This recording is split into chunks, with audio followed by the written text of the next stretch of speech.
Bienvenidos a este taller sobre gestión emocional, a esta serie que estamos haciendo Enfoque.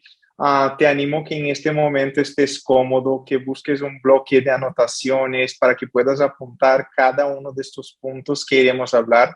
Junto conmigo tengo la oportunidad de tener a Josué desde Valencia y a Sara desde Madrid.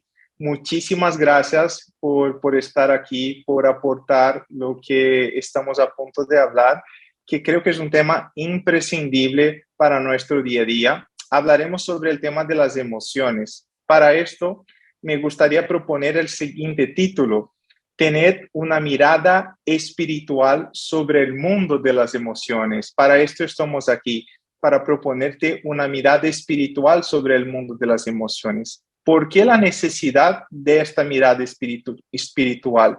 Porque por muchos años no hemos sabido encajar muy bien, ¿verdad que sí? El tema de las emociones, al menos no de forma asertiva.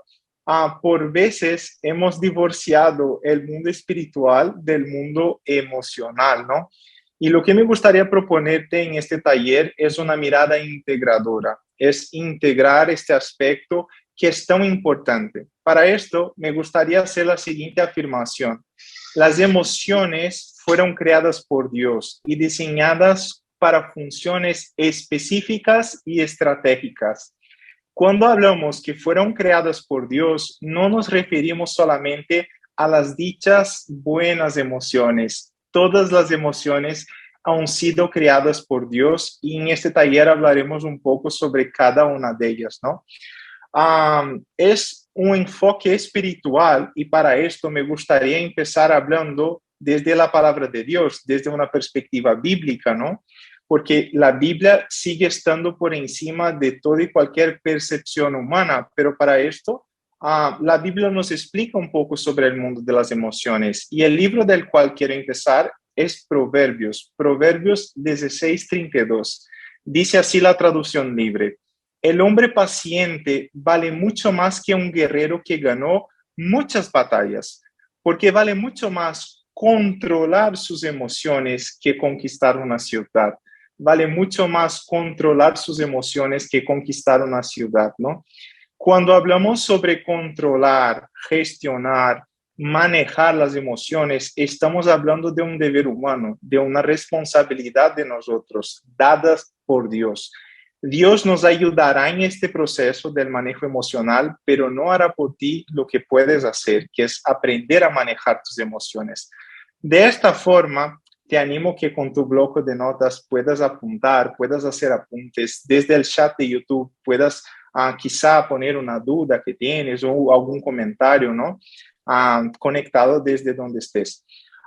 Cuando hablamos de emociones, creo que todos nosotros hemos visto un concepto llamado inteligencia emocional. Seguramente pasaste por una librería, seguramente has visto un libro o alguien hablando de una charla de inteligencia emocional. Por veces no hemos asociado la inteligencia emocional a su fuente, ¿no? O sea, de dónde ha salido este concepto, quién ha empezado a hablar de él.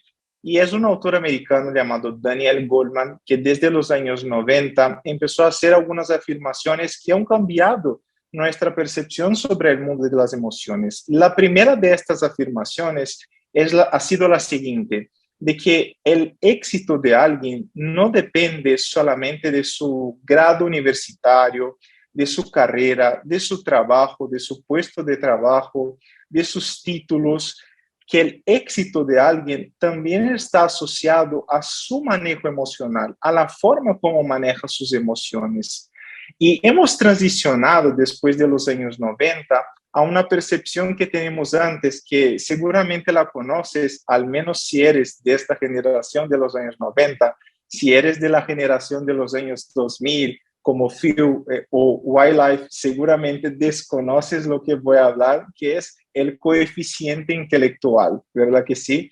Hemos transicionado de este concepto que está súper viejo, que ya no se escucha más, que es el coeficiente intelectual, y transicionamos al coeficiente emocional. ¿Por qué?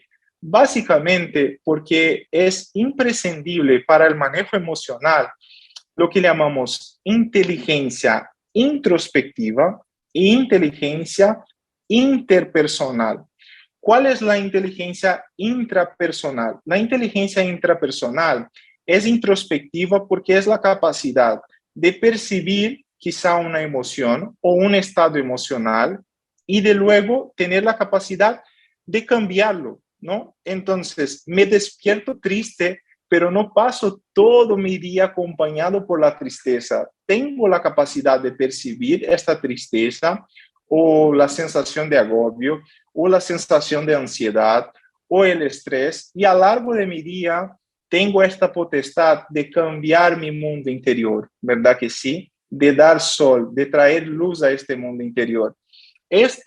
A esto le llamamos inteligencia intrapersonal. Luego tenemos el siguiente concepto que es inteligencia interpersonal. Esta es la capacidad de observar tu entorno, de observar el ambiente donde estás, quizá tu grupo de amigos o quizá tu ambiente laboral, tu ambiente de trabajo, de percibir las emociones de los demás y de alguna forma poder aportar algo en su proceso emocional que les anime al cambio, que les anime a cambiar.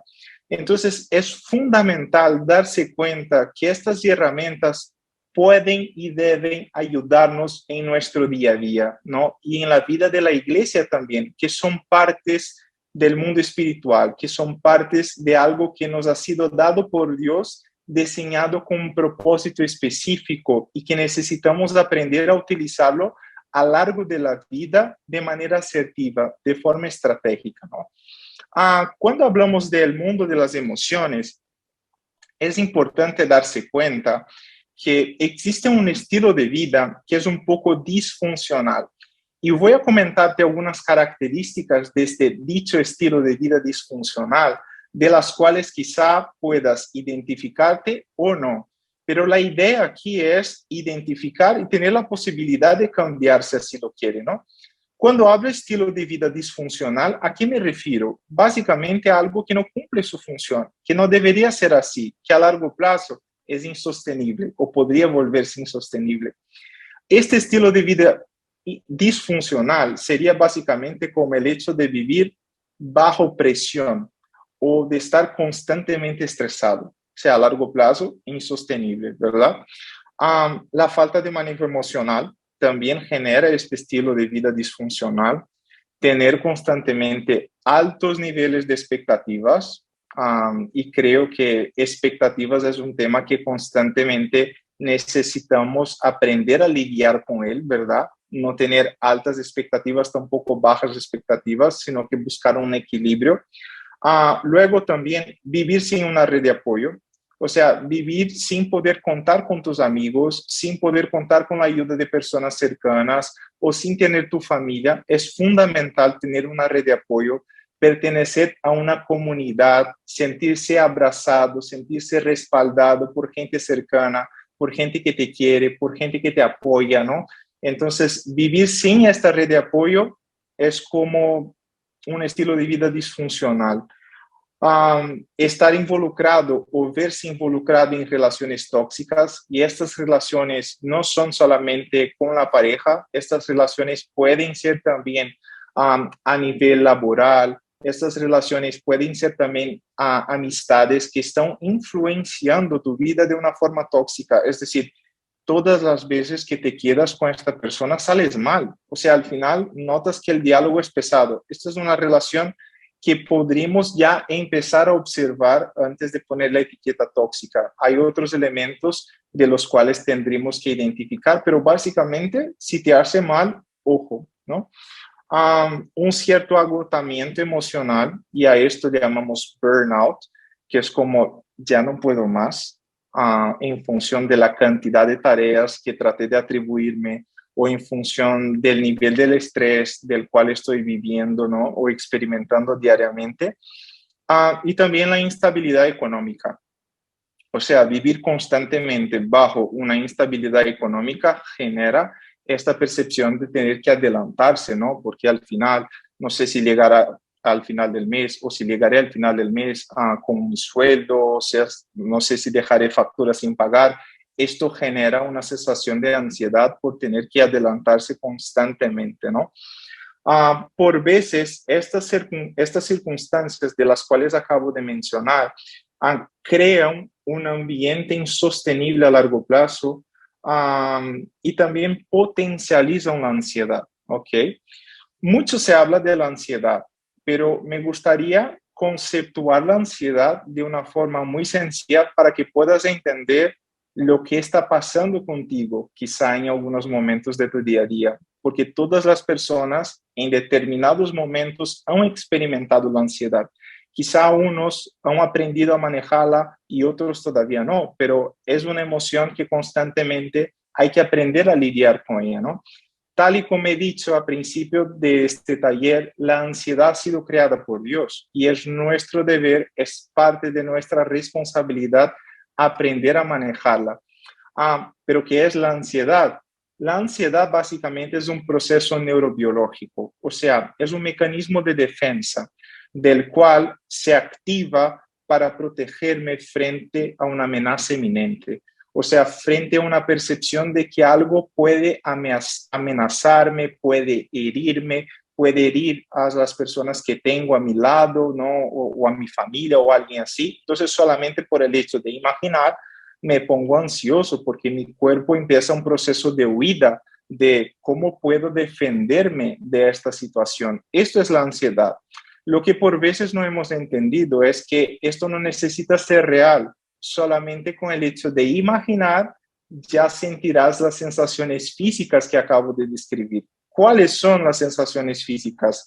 Pues notarás como una cierta inquietud, una agitación mental o física, esta imposibilidad de, ay, es que no me puedo quedar parado, no sé qué está pasando. Luego también temblores pueden ser parte de este proceso, unas crisis de insomnio, es decir, cuando me acuesto tardo mucho a dormir o cuando estoy durmiendo no estoy durmiendo de forma ininterrupta. Esto podría reflejar un nivel de ansiedad elevado, del cual tendrías que empezar ya a manejarlo, ¿no? También la dificultad para la respiración, porque en función de estos niveles elevados, sin haber manejado, pues esto podría ocasionar en lo que llamamos crisis de ansiedad, que sería ya verse con esta dificultad para respirar, ya notar que los latidos pues empiezan a subir, ¿no? Existe una cierta agitación mental o una confusión mental. Todo esto es parte de un proceso neurobiológico que está pasando contigo, del cual lo mejor que puedes hacer es aprender a manejarlo, es aprender a lidiar con él. No reprimirlo, no rechazarlo, sino manejarlo. Cuando hablamos de la ansiedad, que es algo tan cercano a nuestro día a día, tal y como he dicho, si no pasaste por algo así, seguramente conoces a un amigo que está afrontando este tema o alguien de tu familia, ¿no? Que está pasando por una situación como esta. Además del ambiente del cual he hablado al principio, que sería un ambiente disfuncional, ¿no? Circunstancias que van potencializando la ansiedad, también existe algo que llamamos un perfil hiper autoexigente. ¿Esto qué es, Marcelo? ¿Qué es hiper autoexigencia? Autoexigencia es alguien que constantemente se está machacando para llegar a una meta, que constantemente mantiene un diálogo interno de cobranza, ¿no? Quiero darte algunas de las características para resumir de una forma muy breve 12 puntos de los cuales puedes identificarte o no y reflejan un perfil hiper autoexigente. El primer punto es desconocer sus propios límites e imponerse un objetivo muy elevado, casi inalcanzable. Si constantemente te das cuenta de que desconoces tus límites en función de la cantidad de horas que estás trabajando, del nivel de actividades que tienes y constantemente tratas de imponerte un nivel muy elevado, pero casi que inalcanzable, ojo, esto podría estar relacionado a autoexigencia, pero muy elevada. Punto número 2, convertir sus retos en obligaciones. Retos son retos, obligaciones son obligaciones. No debemos mezclarlos, ¿ok? Porque esto puede retroalimentar este perfil ansioso, que no solamente es causado por el ambiente, pero también por un autodiálogo interno. Punto número 3, Su comportamiento está asociado a una rígida autodisciplina, es decir, las cosas tienen que salir planificadas como yo esperaba. Entonces, no es ventana o pasillo, no, tiene que ser ventana, porque no tengo la capacidad de disfrutar de la experiencia. De esta forma, ojo con este comportamiento, porque nadie puede tener todo controlado a todo momento. Entiendo que existan personas que tienen un muy buen nivel de organización y esto es una fortaleza, la llamamos meticulosidad, ¿no?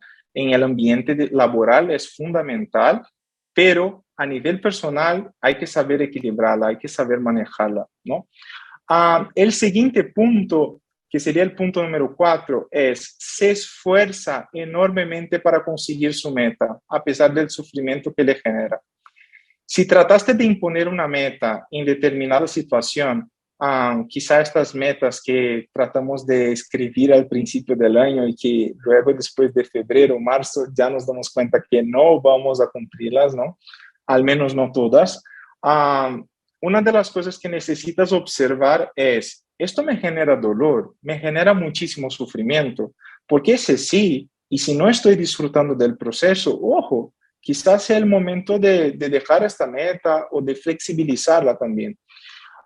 El siguiente punto sería, punto número 5, tiene la dificultad para delegar tareas. Es decir, es esta percepción de que no voy a soltar estas tareas o no voy a derivar estas tareas porque puedo hacer mejor, porque quiero tener el control o porque quiero estar dentro del proceso y averiguar qué ha sido hecho, ¿no? Entonces, esta es una dificultad que hay que aprender a manejarla porque puede potencializar tu nivel de ansiedad. Tener un excesivo miedo a fracasar también es algo que necesitamos revisar, que necesitamos llevar delante de la presencia de Dios, ¿no? Para que el Señor nos ayude a manejar. Punto número 7, una excesiva necesidad de reconocimiento. Llamamos el reconocimiento por refuerzo positivo, por este buen feedback, como qué bien has hecho, ha sido genial, gracias por este trabajo. Pero una de las cosas que hay que observar es que por veces este buen feedback no llega. Y no es que hemos hecho algo mal, sino que no podemos hacer cualquier actividad siempre esperando este buen feedback. Esta excesiva necesidad de reconocimiento refleja un perfil hiper autoexigente que retroalimenta lo que hemos llamado ansiedad, ¿no?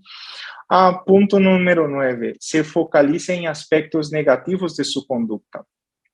Cuando hablamos de los aspectos de la conducta, hay que aprender a reconocer todos, los buenos y los malos, y no enfocarse solamente en los aspectos negativos, porque esto produce una elevada autocrítica y es algo que no buscamos, que sería el punto número 10. Tiene una elevada autocrítica. Esto es algo que definitivamente no buscamos. Punto número 11. Posee una baja tolerancia a la frustración. Esto tiene que ver con madurez emocional, aprender a tolerar la frustración, porque ni siempre las cosas salen como espero, ¿ok? Entonces hay que aprender a lidiar con distintas circunstancias a nivel personal, a nivel laboral, a nivel de la iglesia, de nuestras relaciones, relaciones de pareja, relaciones de amistad, ¿no? Hay que aprender a manejar la tolerancia a la frustración, hay que amplificarla. Y el último punto, el punto número 12, tiene una sensación constante de estar insatisfecho, de sentirse insatisfecho. De estos 12 puntos que acabo de mencionar, si te identificas con 4 o 5, me gustaría hacer un pequeño break aquí, una pausa, para que te puedas comprometer. Comprométete a trabajar estos puntos, porque a largo plazo pueden causarte o pueden ponerte en circunstancias que van a frenar tu éxito, que van a frenar tu desarrollo. Entonces, de forma muy asertiva, busca ayuda y trabaja en cada uno de estos puntos, porque son importantes y relevantes para que puedas seguir avanzando en tu día a día.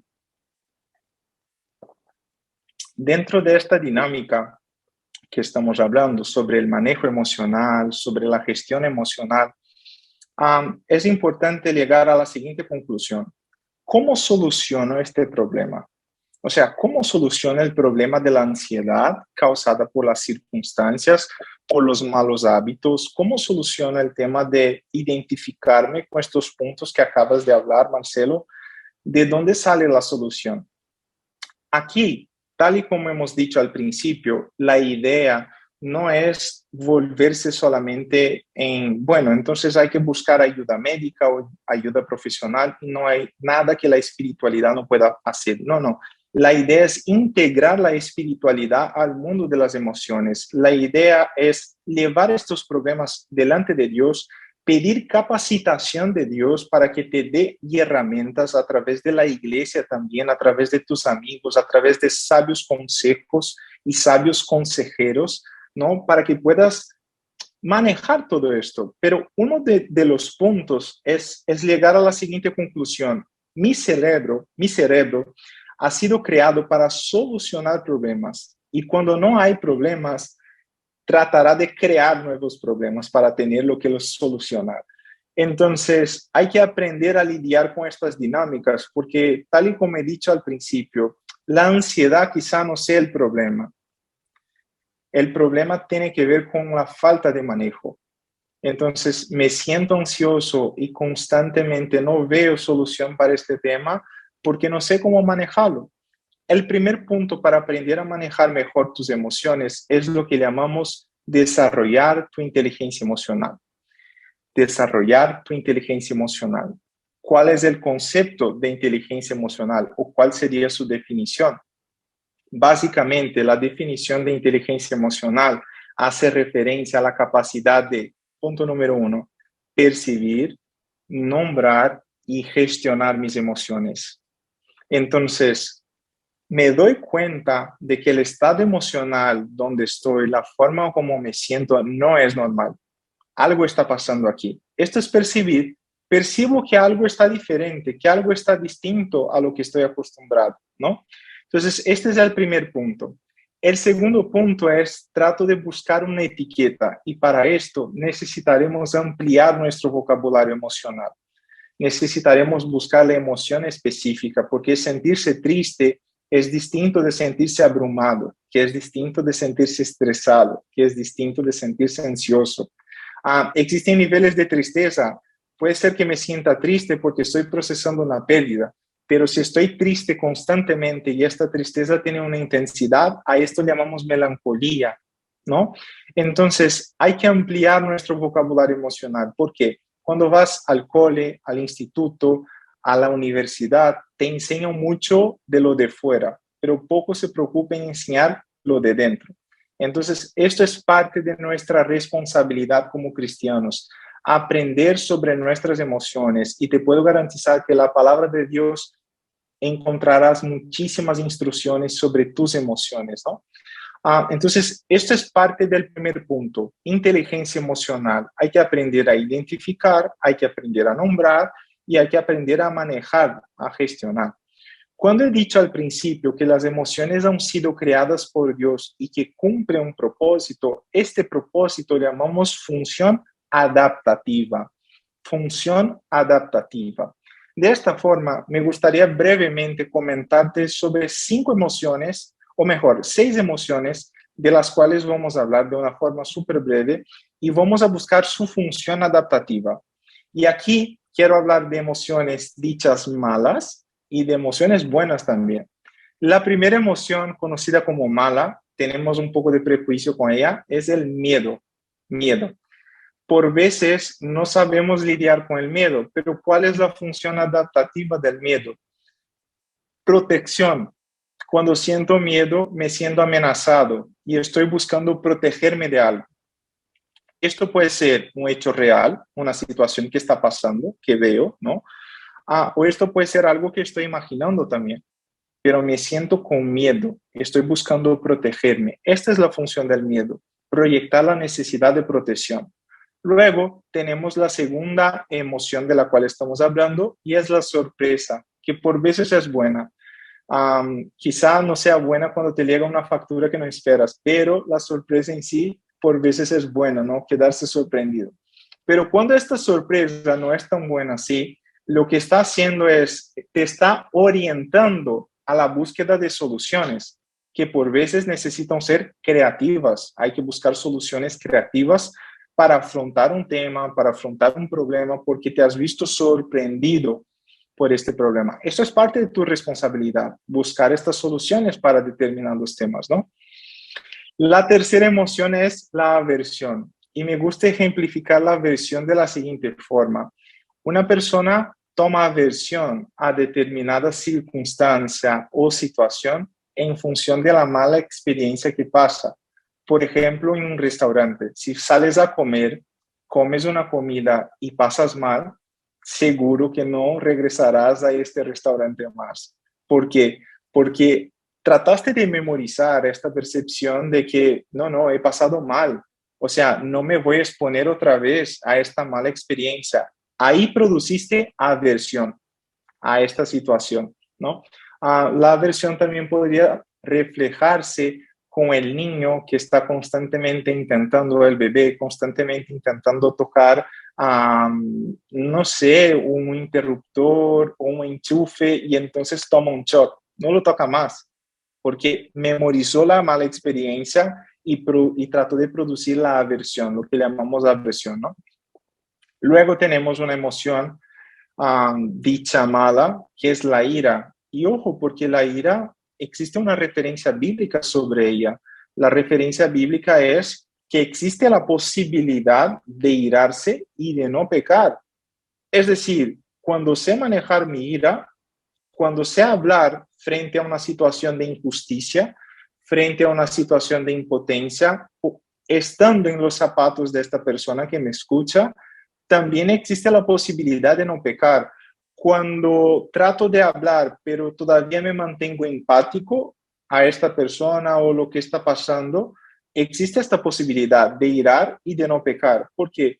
Porque la ira es este mecanismo de defensa. Cuando me veo impotente, trato de irarme, pero hay cómo manejarla, hay cómo controlarla. Esta ira no necesita desatarse de una forma incontrolable, ¿no? Porque ha sido una emoción creada por Dios. Tenemos la alegría, ¿no? Que es una emoción que nos encanta disfrutar y la alegría básicamente nos orienta a repetir una experiencia, es decir, si trataste de ver esta peli con tus amigos y pasaste bien, ¿no? Viendo esta peli, seguramente cuando pienses en una peli te acordarás porque pasaste muy bien en esta experiencia. Si te quedas con una persona para tomar un café y al final del café sales diciendo, wow, qué buena ha sido la conversación, seguramente memorizarás y cuando pienses en el café y en una persona que te pueda hablar, te acordarás, ¿no?, de esta buena experiencia. Esto es la alegría. La alegría nos orienta a reproducir una vez más esta experiencia, ¿no? Y por último, pero no menos importante, me gustaría hablar de la tristeza. La tristeza es una emoción dicha mala, pero cumple una función adaptativa. ¿Cuál es la función adaptativa de la tristeza? Básicamente, la tristeza es la capacidad de procesar una pérdida. Entonces, no está mal sentirse triste. Lo que está mal es sentirse constantemente triste. Lo que está mal es experimentar un nivel de tristeza del cual desconozco, ¿no? Porque es muy profundo y no lo sé manejar. Y a esto le llamamos melancolía. Entonces, cuando hablamos de este mundo de emociones y cuando hablamos de cómo manejarlas, lo más importante que hacemos es darse cuenta de que el primer paso podría ser este: desarrollar mi inteligencia emocional. ¿Cuál sería el segundo paso para aprender a manejar mis emociones? Resignificar el ordinario. Resignificar el ordinario. Por veces damos sentado elementos de nuestra rutina que son fundamentales y que necesitan tener su valor redescubierto. Hay que redescubrir la importancia, por ejemplo, de tu momento devocional, de que quizá tu lunes por la mañana no existan luces, humo, alguien que te está predicando, pero existe la posibilidad de encontrarse con Dios. Entonces es fundamental redescubrir la importancia de tu momento devocional. Sé que tú que estás al otro lado igual que yo, tienes muchísimos sueños, muchísimos proyectos y ganas de cambiar el mundo. Pero para esto, empieza haciendo tu cama. Cuando te despiertes por la mañana, perdón, haz la cama, organiza tu habitación, organiza tu casa, porque de esta forma estás comunicando a tu mente que existe claridad mental en tu ambiente, que las cosas se ven organizadas. Entonces, redescubrir y atribuir un nuevo significado a cosas así ordinarias como prepararme una comida que a mí me apetece comer hace mucho. Quizá no necesitas ser un MasterChef, pero te metes en la cocina porque te da gusto estar en la cocina. Disfrutas un montón invitando a personas y preparando algo. Esto es parte de tu manejo emocional, porque cuando preparas tu comida, pues estás despejando un poco tu mente. Entonces es fundamental aprender a identificar en tu rutina estos puntos sobre que tienen un valor, ¿no? Y adaptarlos a tu día a día. Quizás sea tomar un café y yo voy a tomar una agua porque necesito. Sea el hecho de tomar un café con alguien, de quedar en una cafetería que te gusta un montón, como, wow, cuando vengo aquí, sabes, puede ser que esté con un montonazo de problemas, pero al menos este momento es como me atribuye un significado de tranquilidad. Quizás sea buscar una nueva dinámica en el deporte. Cuando voy al gimnasio, hago bien a mi cuerpo y hago bien a mi mente también, porque estoy trabajando ahí mi fuerza, estoy tratando de valorar pues mi cuerpo, ¿no? Que es el templo del Espíritu Santo, estoy cuidando de mi salud, ¿no? Dentro de esto, dentro de resignificar el ordinario, que sería el punto número 2, es importante darse cuenta de que estas cosas están en nuestra rutina.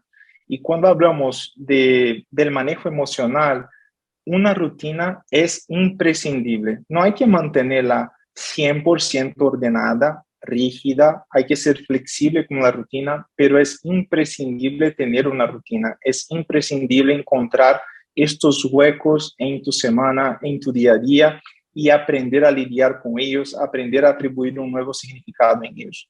El tercer y último punto que me gustaría hablar y luego escuchar un poco de Sara y de Josué también, que están aquí para aportar algo, es sobre el prejuicio. Si ves que todo esto que hablamos, los libros que has leído, los consejos que has tomado, no son suficientes para manejar determinadas situaciones que estás pasando, que estás afrontando, no pasa absolutamente nada. Hay que romper el prejuicio y buscar ayuda profesional, ¿ok? Entonces, si tienes un dolor de cabeza o migrañas que por mucho tiempo persisten ahí y te molesta un montón, vas al médico. Y si tienes situaciones o pensamientos que te agobian, que te causan ansiedad, es importante buscar ayuda profesional a través de un psicólogo, a través de un psiquiatra o a través de alguien que está calificado, que ha estudiado para esto y que te ayudará, ¿no? Entonces, esto es fundamental. Sara, he tenido la oportunidad de escucharte en Summerfest y de escuchar tu historia con ansiedad. Gracias por estar aquí y me gustaría un montón y sé que puedes inspirar a muchísimas personas que nos están escuchando ahora sobre cómo ha sido tu experiencia con la ansiedad.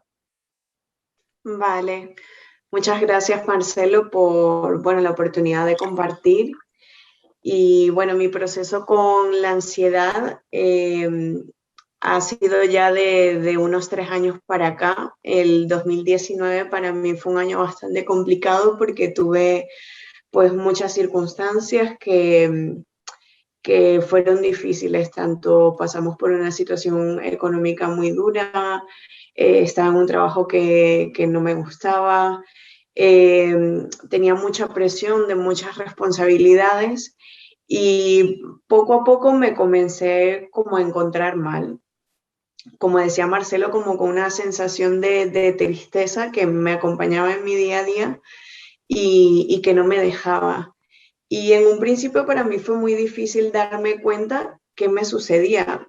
Estuve de pronto varios meses, tal vez un mes o 2 meses, que me encontraba mal, pero no sabía qué era, no lograba identificarlo. Y gracias a el conversarlo poco a poco con mi esposo, con algunos amigos, pude darme cuenta que estaba teniendo mucha ansiedad. Todo fue como incrementando un poco más y llegó un momento donde tenía ataques de pánico, podía notar esas sensaciones de como si de taquicardia, de que se te acelera el corazón, de que te cuesta respirar, como si me estuviesen presionando la garganta. Incluso varias veces llegué a ir al médico pensando que podía tener como algo malo, pero en todos mis exámenes salían bien, o sea, mi corazón estaba bien, mi garganta estaba bien, pero mi problema estaba pues aquí, que la ansiedad no la lograba gestionar. Y pues fui llegando a un momento donde ya no tenía incluso fuerza ni la voluntad suficiente para lidiar con ella. Y relato esta historia así como cuando el paralítico que se menciona en la Biblia tenía a sus amigos y sus amigos lo acercan a donde estaba Jesús, lo acercan a donde estaba la ayuda que él necesitaba y la sanidad que él necesitaba. Y yo conté con personas así en mi vida que al abrir mi corazón con ellas, como mi esposo, como mi madre, como algunos amigos cercanos, yo no tenía la fuerza para encontrar como esa ayuda, pero ellos me llevaron hasta el sitio de la ayuda. Y ahí fue donde comencé a buscar ayuda profesional, comencé a ir a terapia con un psicólogo y la verdad fue una de las mejores decisiones que pude haber tomado en ese momento. Fue una persona que Dios usó para traer sanidad a mi vida y de pronto vas con una expectativa a la terapia de que tal vez te agobia una situación o un evento, pero lo cierto es que terminas descubriendo muchas cosas de ti, de tu vida, de tu crianza, de por qué has tomado decisiones o por qué actúas de cierta manera, y eso te ayuda a ser mucho más completo. Y en medio de ese proceso, como mencionaba Marcelo, la ansiedad es una emoción de defensa que está ahí, que nos la dio Dios y probablemente tendremos que lidiar con ella varias veces en la vida. Pero lo bueno es que tenemos tanto herramientas prácticas que nos pueden ayudar los profesionales como herramientas también en la palabra de Dios que nos ayudan a colocarla en su sitio y que sea una emoción usada para lo bueno. Y quería compartirles 2 versículos que para mí fueron muy especiales en esa época y un ancla. Y el primero sería el Salmo 23, versículo 5, que dice: aderezas mesa delante de mí en presencia de mis angustiadores. Y Dios es muy bueno porque todos esos factores detonantes de ansiedad, Dios adereza una mesa para nosotros. Dios nos da un lugar de favor en medio de esas situaciones que a veces sentimos que son muy grandes y que no podemos controlar. Y otro de mis versículos favoritos fue Isaías 26:3, que dice: tú guardarás en perfecta paz a todos los que confían en ti, a todos los que concentran en ti sus pensamientos.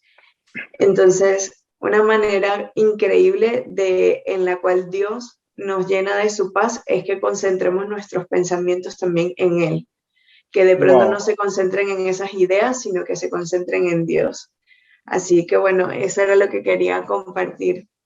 Buenísimo, Sara. Muchísimas gracias por tu aportación y qué bonito ver que Dios ha sido parte de este proceso, ¿no? Ha sido el invitado especial del inicio al fin y al final has podido aprender no solamente a manejar la ansiedad, como has tenido quizá un encuentro cada vez más profundo e íntimo con Dios.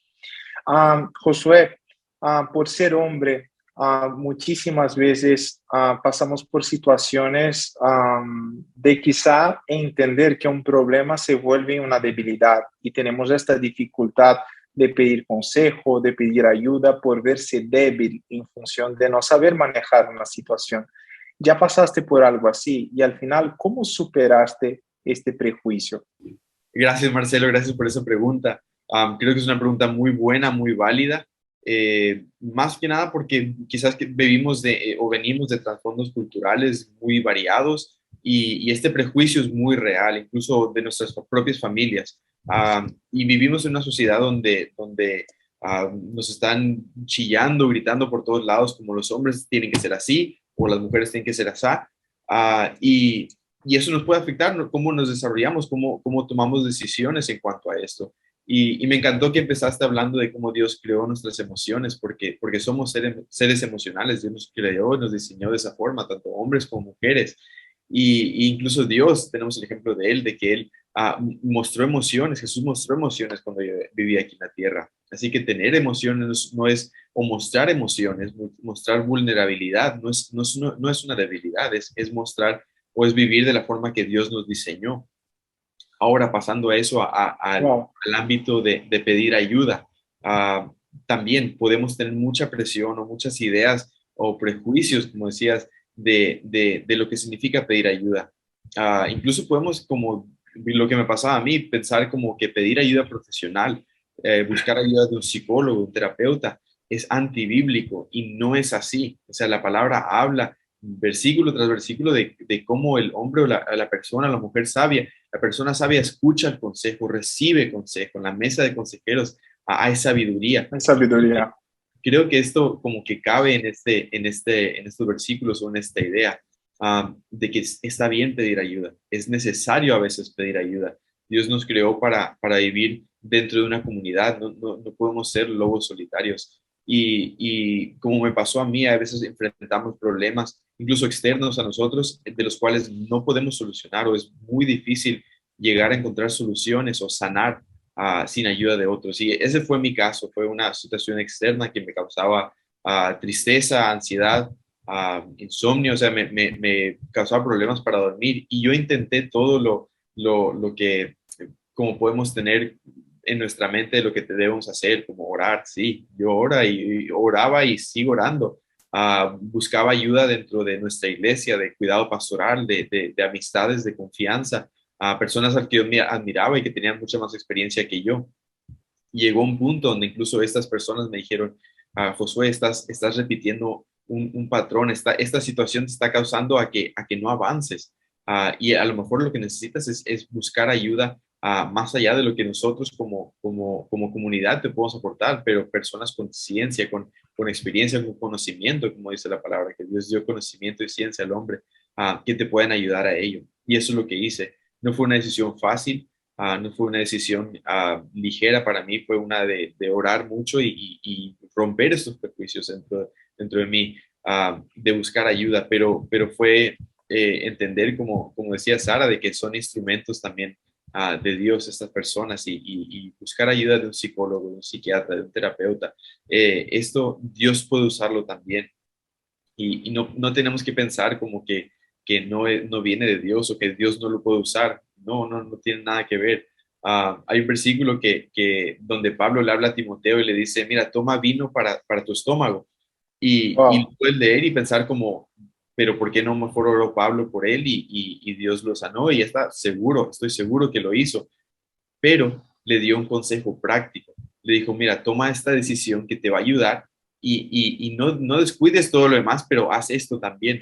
Y creo que para mí fue eso, fue saber de que, mira, tengo que tomar esta decisión porque no estoy avanzando, me está costando mucho avanzar en cuanto a esta situación externa a mí, pero fue mostrar esa vulnerabilidad y ver el ejemplo de otras personas cercanas a mí, amistades cercanas que también, como Sara, que tuvieron y se enfrentaron a situaciones que les causó tomar esta decisión, que lo que me ayudó a mí que fue lo que me ayudó a mí a entender de que no es debilidad. Dios como hombres, como mujeres también nos llama a tomar decisiones y a ser fuertes y valientes. Y una de esas decisiones es mostrar vulnerabilidad y poder decir, necesito ayuda y buscar esa ayuda. Wow, increíble. Creo que existe muchísimo poder en la vulnerabilidad porque reconocemos, tal y como dices, que quizá no tengo las herramientas suficientes para manejar, para lidiar con este tema y entonces busco que me ayude a manejarlo, que me ayude a solucionarlo, ¿no? Increíble. Chicos, muchísimas gracias. Tú que has estado del otro lado conectado, gracias Iglesia por estar conectado, por tomar notas. Si tienes preguntas, puedes escribirlas en el chat, buscaremos una forma de contestarlas y así que esperamos que sigas aprendiendo a manejar el tema de tus emociones y viviendo en comunidad, disfrutando del favor y de la gracia del Señor. Muchísimas gracias. Chao, chao, iglesia.